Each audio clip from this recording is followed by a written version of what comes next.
បាទជំរាបសួរបងប្អូនអរគ្នាថ្ងៃនេះយើងផ្លាយទៀតហើយបាទជួបជាមួយខ្ញុំបាននៅវីដេអូមួយទៀតគឺការដឹកជីទៅដាក់ស្រែបងប្អូនណាបាទហើយ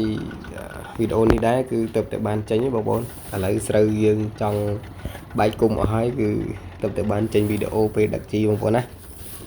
តោះអញ្ចឹងកុំឲ្យរងចាំយូរបងប្អូនយើងទៅទស្សនាទាំងអស់គ្នាជាមួយនឹងការធ្វើដំណើរដឹកជីទៅដាក់ស្រែទាំងអស់គ្នាបងប្អូនណាបាទហើយរៀងរាល់ថ្ងៃសៅរ៍អាទិត្យនៅពេលដែលទំនេរបាទមានប្អូនមួយមកពីភ្នំពេញបាទគឺទៅ2នាក់ហ្នឹងហើយគឺដើម្បីដឹកស្រែដឹកជីទៅដាក់ស្រែបងប្អូនណាធ្វើដំណើរបាទដឹកអាចគោទៅដាក់ក្នុងស្រែផងបាទនេះគឺទៅកង់បាទជំនាញបាទបើកចេញពីផ្ទះទៅបងប្អូនបាទជីយើងអត់មានអីបងប្អូនគឺជីអាចគោបងប្អូនណាហើយចំពោះបងប្អូនដែលធ្លាប់ឆ្លងកាត់ជីវិតបែបនេះគឺពិតជាយល់ច្បាស់រៀងរាល់ឆ្នាំនៅពេលដែលមុនយើងធ្វើស្រែចម្ការគឺយើងតែងតែដឹកជីដើម្បីតែដាក់រាយនៅតាមស្រែបងប្អូនឥឡូវនេះយើងកំពុងធ្វើដំណើរនៅតាមផ្លូវមួយគឺឆ្ពោះពីផ្ទះទៅដល់ស្រែបងប្អូនណាឥឡូវការធ្វើដំណើររបស់យើងក៏បានមកដល់ស្រែហើយកំឡោះសង្ហាមិននេះកំពុងតែកាច់អាចគោបងប្អូនបាទនេះគឺជាជីបងប្អូនណាហើយចំពោះបងប្អូនដែលគាត់មិនធ្លាប់ឆ្លងកាត់គាត់ពិតជាមានអារម្មណ៍ថាគួរឲ្យខ្ពើមគួរឲ្យរអើមអីអញ្ចឹងណាមួយចំនួនទេបងប្អូនមិនមែនទាំងស្រុងទេណាតែចំពោះបងប្អូនជាកសិករដូចគ្នាគាត់ប្រកាសជាយល់ហើយបាទថាជីនេះគឺមានសារៈសំខាន់ណាស់ចំពោះការដាក់នៅក្នុងស្រែយើងដើម្បីឲ្យទិន្នផលនិងស្រូវរបស់យើងបានល្អបងប្អូន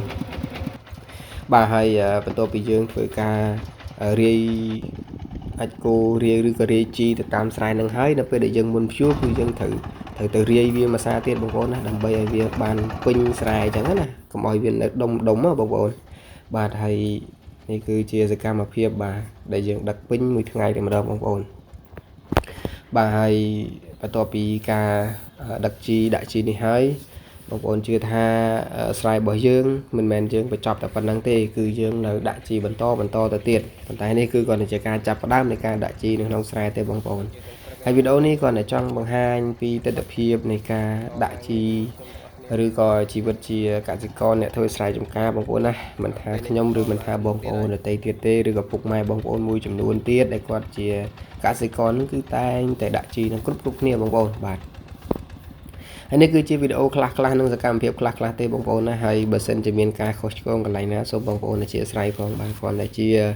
សកម្មភាពសម្រាប់ថតកំសាន្តខ្លះទេបងប្អូនណាអញ្ចឹងអាចបងប្អូនអាចទស្សនាទាំងអស់គ្នាបន្តទៀតបងប្អូនណាហើយកុំភ្លេចបើសិនជាពេញចិត្តវីដេអូរបស់ខ្ញុំជួយ